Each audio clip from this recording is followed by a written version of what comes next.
Hello, podcast listeners. You are in for a treat. We're going to talk a little bit about Irish heritage.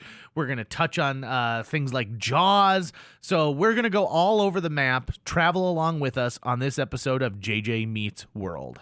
And by the way, if you'd like to help support our podcast, visit jjmeetsworld.com where you can donate to our Patreon, pick up some killer swag at our merch shop, or click the link to Apple Podcast and give us a 5-star review. 1, 2, 3, 4. J.J. Gordon, sort of like that Indiana Jones, in that he's always sniffing out his next adventure. Yes, he is. He's always interviewing guests so he can have them on his show and they can talk about pop culture, arts, and leisure. J.J. has his flag unfurled and he likes his french fries curled, and he's fun and then he twirled as he goes to meet the world. He will march into the rain even if his ankle sprained. Take a peek inside his brain. This podcast is called J.J. Meets World.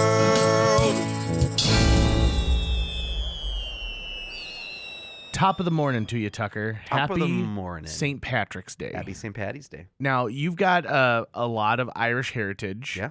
And you got a lot of Irish pride. A lot of Scottish heritage and Scottish pride, too. Do you think that that St. Patrick's Day is a day that you revel in? No. No? I never do. I mean, it's. I have nothing against it, but I mean, really, it's a bar holiday. It's a go drink holiday, which is great. You don't think that it's an Irish holiday? I mean, it is, but the way to celebrate it is to drink. I would say that is probably one of the ways that America has really done it. But also, I feel like the parades are a huge aspect of it. Not really a parade guy. But they are. Whether or not you are, but I you will say asked this. me, do I revel in it? I'm telling you no. No, but I'm saying like but then you said it's a bar holiday. It's a parade holiday and a bar holiday. A parade holiday and a bar holiday. Yeah, and I'm not really into either of those things in general. I don't have anything. It's also a green them. holiday. Everyone pulls out their green. I do love green. That is my favorite color. But I celebrate green every day of the year. Do you consider yourself a communist? That took a turn. It did. I was just thinking out loud. Do you consider yourself a communist? No, do you I don't. sympathize with communism? What am I, a Protestant? What's because going you were on here? talking about the things you love that are green, and you did not say money. That's true. And that is very much a capitalist society feeling. You know who the Irish really don't like that much? Irish Americans. Oh, really? Yeah. Now, wait. I thought I didn't think it was that they disliked Irish Americans. I thought they disliked Irish culture in America. Same. I mean, like, the Irish Americans would be the ones who are wearing it as part, like, Irish Americans who were born in America. Yeah. Who are like, I'm Irish. You're American. You've got Irish ancestry, but it's different. And from what I've read, been told, the Irish people find that, I guess the kids today would call it cringe. Right? You know, and I mean, we are kind of insufferable. We really are. Definitely. We definitely are. But I think part of that is because we're so happy that we're not German. In so many ways, right? Yeah. Because to us, they're still the enemy. Well, but we are British, though, and that's the true enemy. They are. They truly are. They really are. I was recently thinking to myself about how we've done a really great job coming up with enemies in America. Mm-hmm. Like, we've just done a really good job over the years. Like, we're great at it. We're like each generation has another culture that they feel is the enemy, right? And it's a great way to get people to rally together, and it's a great way for it. And I kind of have this inkling that maybe the next generation coming up, this will stop with them, because I think we are they are the generation that'll be the most worldly, because the world is available at their fingertips, not just Encyclopedia Britannica, but like at their fingertips. And so many people know so many other international people because of things like video games, right?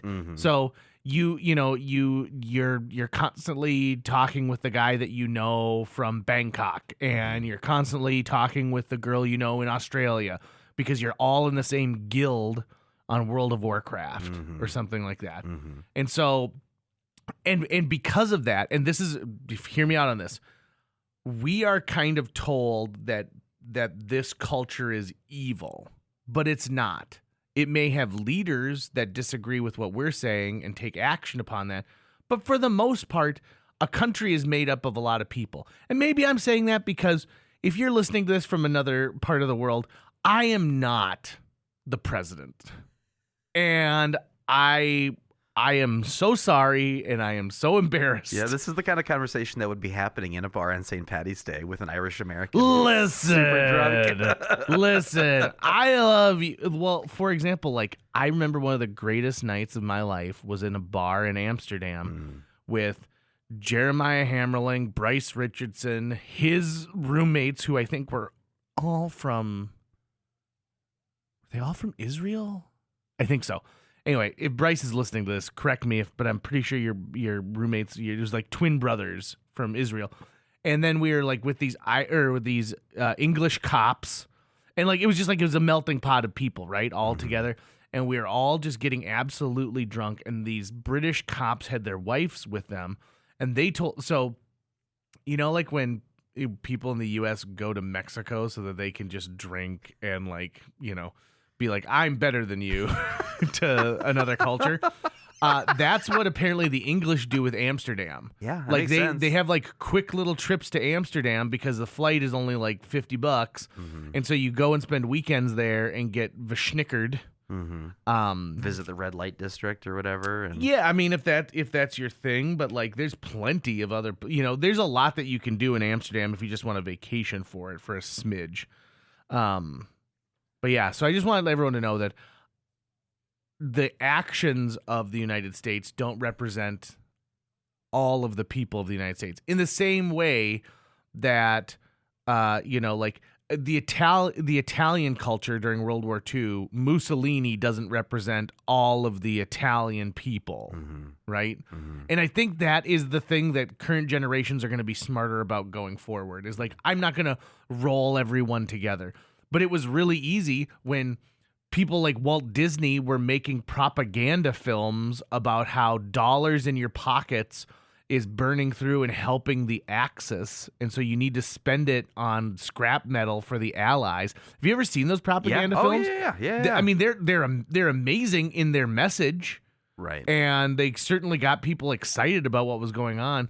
You know who else did propaganda work? Was Dr. Seuss. And also Marvel Comics when they were not Marvel Comics yet. You should read some of the early Captain America, Human Torch, and Namor the Submariner comics. Really? Where they're fighting the Japanese. Really? Oh, yeah, it's rough. But Marvel did a really brilliant thing about that later on.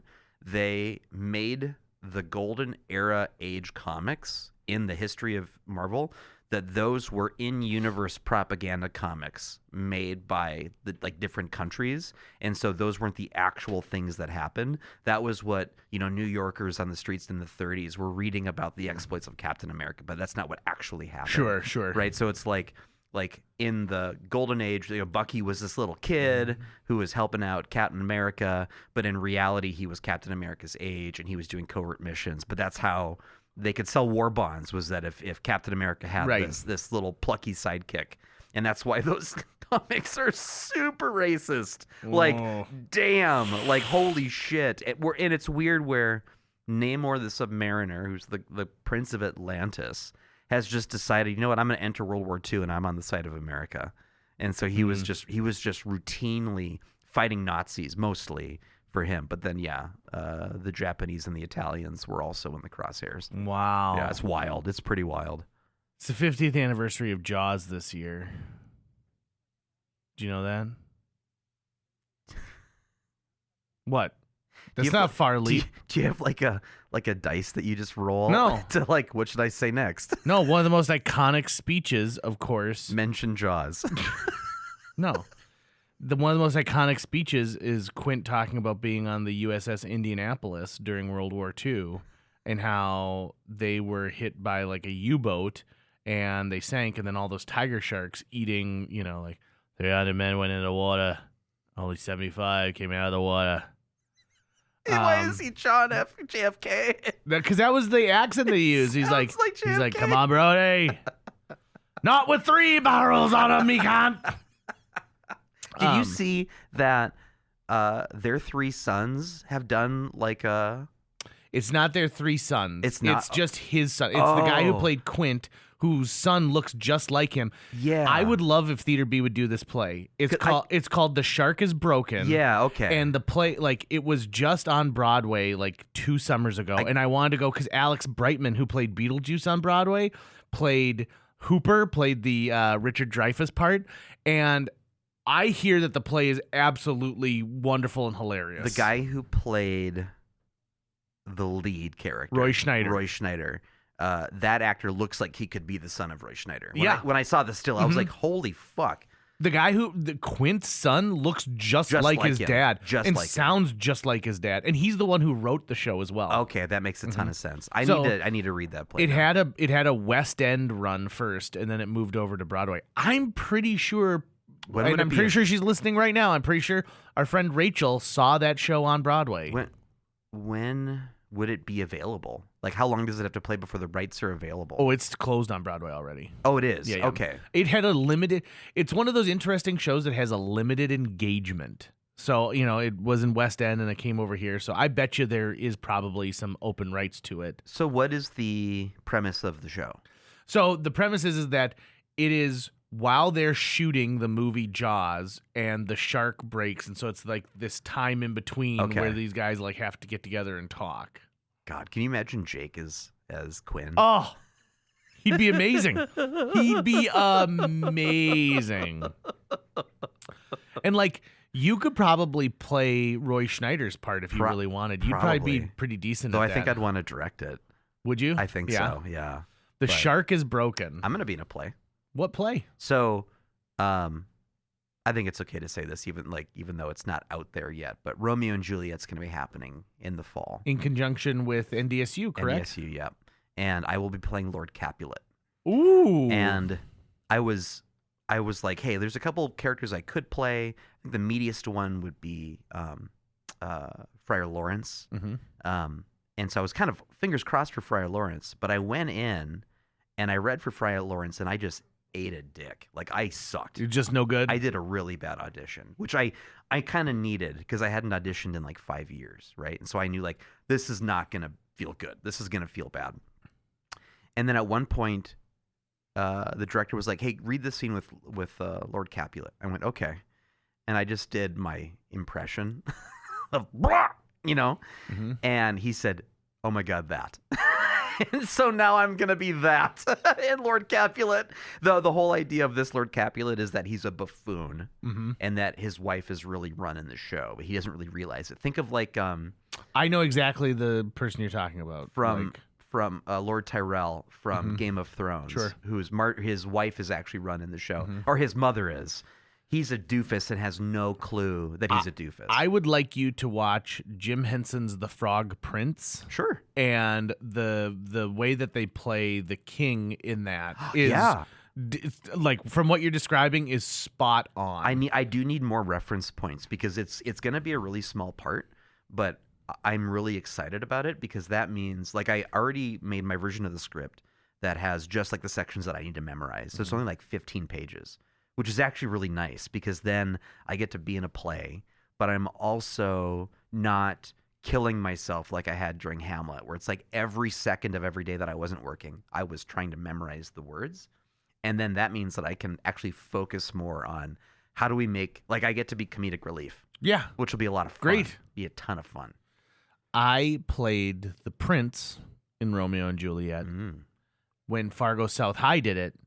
But I wasn't a student at Fargo South High. I was well into my adulthood, and they decided that they wanted an adult to play the prince to kind of set a different tone, Mm-hmm. Across it. And at the time, I was also in Hand to God at Theater B. So Great show. Great show. So I actually, I think I just saw something that was 10 years ago. So I think it was 10 years ago that I was doing that. And at the end of the run of Hand to God, I started losing my voice. And so, like, I had a couple, hear me, people. And so I had like my voice cracked in some of these moments, and this is a true story. So I come down and I've got this commanding presence, right? But my voice cracks at one point, and the assistant football coach went up to the director and said, "Who's that kid playing the prince? He's huge. We need to get him on the football team." And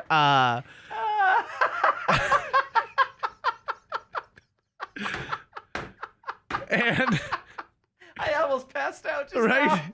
it was.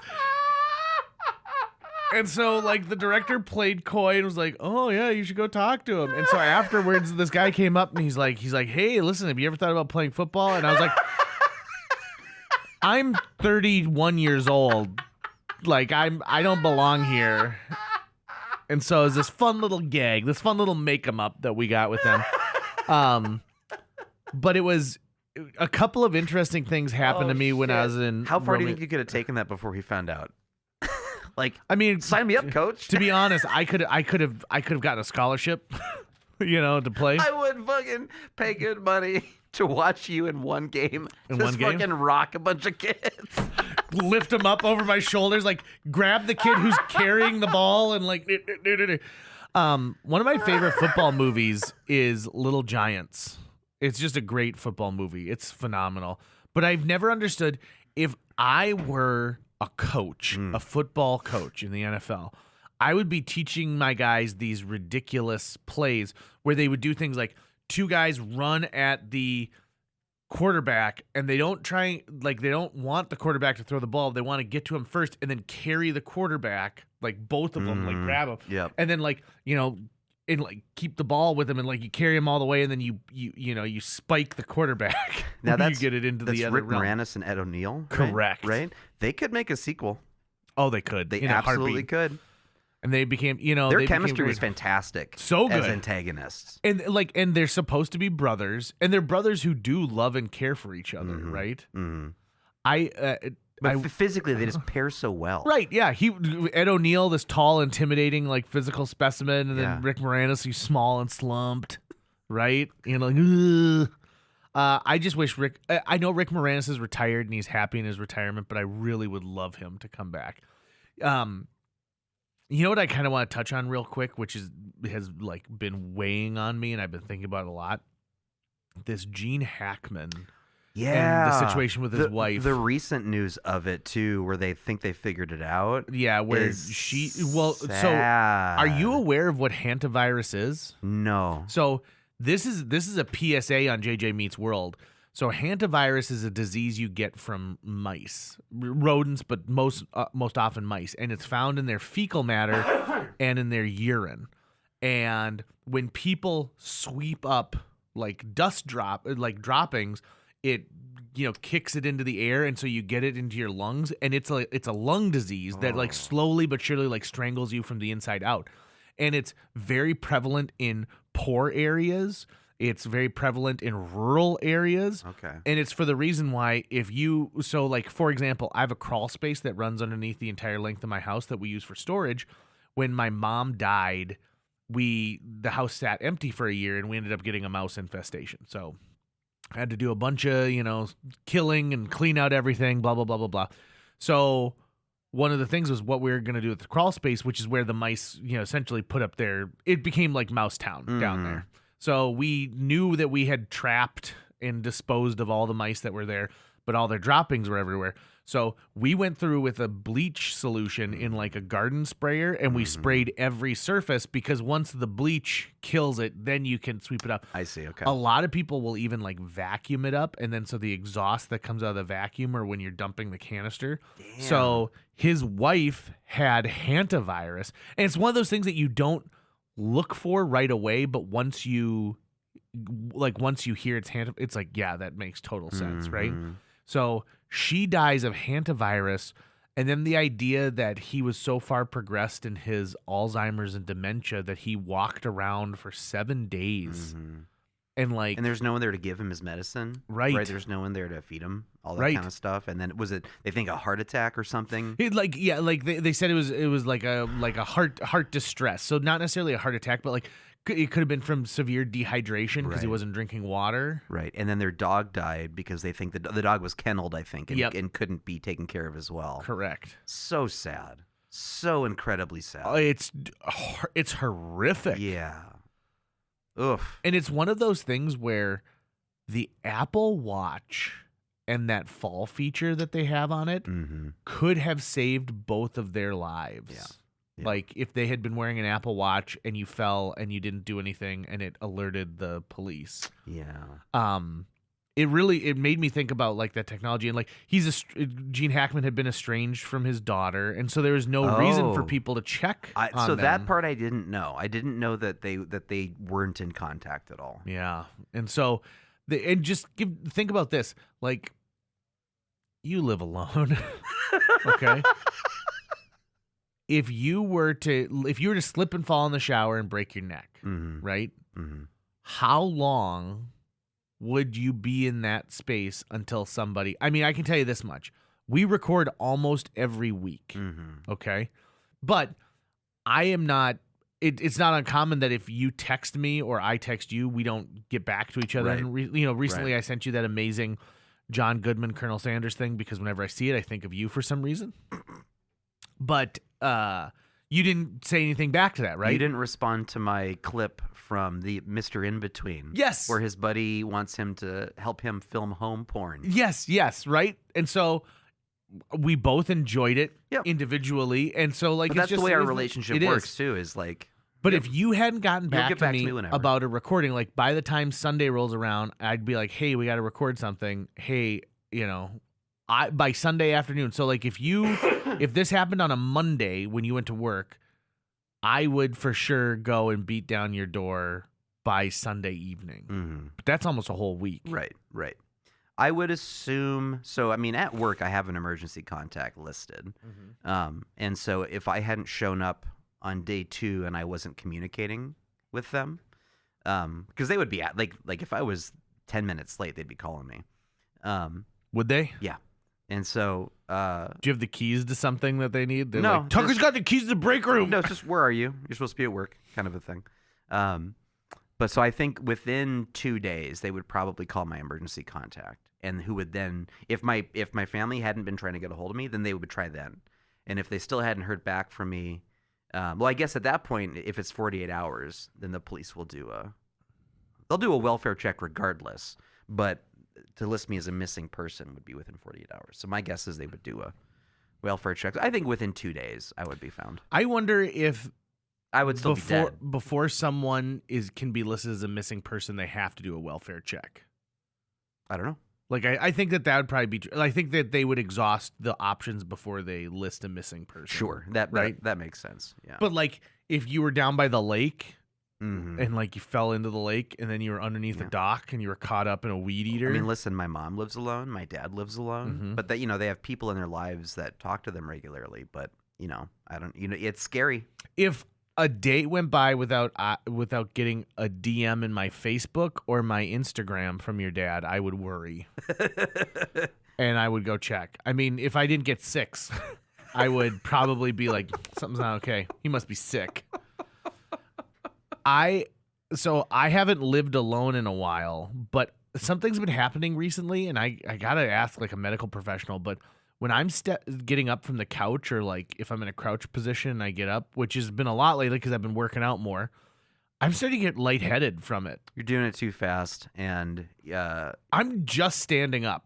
That's all I'm doing. It's not like I'm getting up like because I'm discombobulated, Yeah, but like I mean, it'd be worth getting your blood pressure checked out and Right? stuff, and just seeing, like, it could be too that your body's acclimating to this new stress you're putting it under yeah, by working out and stuff. But yeah, I would get it checked out. right. It seems like You're 41. 41 going on 42. Mm-hmm. You know, Most 41-year-olds are. really? Yeah. Is that what it is? Yeah. It's the dizzy years. Typically, 42 follows 41. Mm. Yeah. Well, but not all. Oh, actually, I need to read. I want to read you something. I read this on air, like on my show the other day. It's an obituary, and it's an obituary written by the person who died. Okay. Her name is Alexa Beckeris. Okay. I am Alexa Elizabeth Beckeris, aka Alex, and this is my story. I was born on March 14th, 1997, and I died in my home on March 3rd, 2025. I was 27 years old. My mama is Cindy Train, and my dad was Lauren Beckeris. My childhood was spent with my brother Cody on our farm and lake place, and we found endless ways to entertain ourselves. Maybe some of the stuff we did with the horses was a wee bit dangerous, but we lived through it all, and I had a wonderful childhood. Cody and I graduated from Pelican Rapids High School, and both of us went off to Concordia College for our undergrad degrees. From there, I went to Madison, Wisconsin for pharmacy school. I came back to Pelican Rapids and started work for Thrifty White Pharmacy in Perham. I made some amazing friends along the way through my childhood and college years, and I'm grateful for their love and support, fun times, but more importantly, their friendship. On January 15th, 2020, I was diagnosed with breast cancer. Mayo Clinic determined it had metastasized to my bones and gave me a 22% chance of making it 5 years. At 22 years of age, I was given a death sentence. The beginning of my grown-up life, yet the start of the end of my life. Up until this, I had hardly ever been sick a day in my life, and now all of a sudden my life was a ticking clock. I made peace with all this. Then I made the decision to make the absolute best of the time I had left. Mom, Cody, Rachel, and I took every opportunity to go on amazing trips to Italy, Greece, Mexico, Florida, Nashville, Washington, D.C., ski trips, and Hawaii twice. These were fun and memorable times, but at the end of the day, what I really cherished most was spending time with my family. If we weren't on a trip, I loved being at home with my dog Oliver, my horses, my mama, and of course my bro Cody and Rachel, his amazing wife. Hey Cody, what's up, chicken butt? And Beth and Roy. We would all sit around the table playing games, laughing, eating, and this brought me so much joy. Being with family and playing games is perhaps what I'm going to miss the most. I was so fortunate to stay healthy for so long and give credit to the doctors at Mayo for the reason I lived as long as I did, 4 years and 9 months of good health. In December, my oncologist told me the chemo was no longer working and I was going to die in less than 6 months. The cancer had moved to my lungs, not surprised as I had felt something was happening. We took one last trip to Hawaii in January, and shortly after that I was put on oxygen and was in and out of the hospital. God makes every person on purpose for a purpose. For whatever reason, I fulfilled my purpose on earth that God intended for me, and it was time for me to come home. God said, I will never leave or forsake you, and he didn't. God truly blessed my life with a family that loved and cared for me, and I was so fortunate. My mama promised she would be with me to the very end, and as she held me in her arms until I took my final last breath, I'm now in the arms of Jesus, free of pain and able to breathe again. I lacked for nothing in my life and left the earth with no regrets. What I want to leave you all is with this. From the day of your birth, death comes walking towards you, sometimes fast, sometimes slow, but he will catch up to you at some point. Life is made up of moments. Don't miss them because you will never get them back. Treasure every day. In a way, knowing when you're going to die is actually sort of a blessing. It gives you time to get things right in your life. You never assume you're going to have another day. Jesus and I had many talks over the years, and I know for sure I will spend eternity in heaven with all the people and animals I loved. I guess I'm supposed to end this with people and family who passed before me and who are left behind. I'd rather say I am now with all the people that passed before me, and who are still living will see you one day. Love, Alex. Wow. Could you imagine writing your own obituary? And finding the words to say something like that. So this ended up getting shared thousands and thousands and thousands of times across the region. I mean, so much so that I read it on the radio. And it just, there are just moments in this that are amazing. And what a gift to leave behind for other people to be able to read. Because, you know, a funeral is not for the dead. It's for those who are still living, right? And in this, Alex has given a chance for people to know that she was all right and there wasn't sadness and there wasn't regret and there wasn't bitterness. Mm-hmm. Like, wow, really powerful stuff there. Yeah. I don't know what I would say if I were to write it. You know, luckily I'm not in that position at this moment. But yeah, what is the line I love from The Wire? Marlowe says it. He says, "Tomorrow's promised to no one," and like remembering that every day is there are days that I should remember it more. Right? Yeah. Last night I spent an hour and a half taking down my Christmas lights because it was nice out, right? Mm-hmm. And I was outside and neighbors walked by and we had a chance to chat, and the sun was setting, and it was the right weather where I could wear a hoodie and be fine. And even though I was frustrated with the tangled up lights at points, I kind of thought to myself about how simple and easy that moment was, because I was listening to music and just enjoying putting away a holiday I like. And I really realized, like, I need to maybe enjoy that just a little bit more. This kind of ties into why I'm really passionate about archiving video. Recently, I went and I downloaded all of the videos we have on the JJ Meets World Facebook page, the streaming ones, because there was a thing going around that they were going to take those down. So I downloaded all of them just so they're backed up. One of them is one that I just did from my phone for like 3 minutes when we were podcasting with Shelly. Mm-hmm. And it's just in the old studio, right? And having that moment in time captured forever, like that's the kind of thing I would never, ever want to lose. I'd be okay with a hard drive going down that had all the X-Men movies on it, right? But not the only copy of like that one interaction that we had with her. And I think that, like, I look at my footage of Mama Luke or Matt Burkholder or all those things, and those are like insanely precious. It makes me wish I spent more time actually recording life on my phone, which I typically don't. Yeah. I really don't for the most part. I've got about 1,000 screenshots that don't make any sense to me Mhm. now of something that I took, but like I should, even something as simple as this. I was talking to somebody the other day about going through a bunch of photos that I had from when I was in high school and like those early 2000s. And that was in an era where you took a picture on a disposable camera or like you loaded film into the back of a camera. And so you were more like taking a photo meant more than it does now. Mm-hmm. You're not taking a burst of 20. You took a photo because it was something that was worthy of taking a photo of. Right. And you weren't going to touch it up. You weren't going to be editing Right. it. It was just as it was. I talked about this a long time ago, but one of my favorite photo sets is I have a picture of Jared and I took a picture of Jared and he took a picture of me, and we're on the Teacups ride at Disneyland. And we are in total focus, but the background is completely blurred. And, like he's like, whoa. And I'm going, ah. And I don't look at those on a regular basis, but probably once every couple of years, I happen to see it somewhere, and I realize how much I love seeing that thing and those moments that are captured in time. And so I'm sure that, Alex's family had great moments that they were able to capture. And, even like when my dad was sick, we have a picture of my dad and my sister right before, was it prom? Yeah, I think it was prom. And my sister's in her prom dress, but my dad had, who was a thin man to begin with, had like lost all this weight. And have you ever seen like where eyes become gaunt and kind of sunken in? Yeah. And I was like, this is probably the last picture of my dad, but this isn't the picture I want to remember of my dad. And so like my sister had sent me one yesterday because I found all of my Dakota Kid hats recently.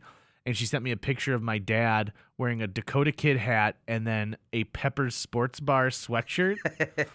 And like my sister's sitting next to him, and they're in the gazebo at our old lake cabin. And I was like, that's the one I want to remember right there. Yeah. Like, that's the look. Yeah, totally. That's going to wrap it up for today's show. If you enjoyed this episode and would like to help us continue to produce new episodes each week, visit jjmeetsworld.com, where you can donate to our Patreon, pick up some swag at the merch shop, or follow our link to Apple Podcasts and leave us a 5-star review. You can also follow us on social media. We're on Facebook, Instagram, Twitter, YouTube, all the sites the cool kids are using these days. JJ Meets World is produced every week by Tucker Lucas. You can find out more about Tucker's work by visiting moonbasemaria.com. If you want to get in touch with your host with the most, check out linebenders.com, where you can find direct contact info for JJ or booking information. Tucker, I know your birthday's coming up, and I've got a word of the day calendar that's been burning a hole in my pocket for you, buddy.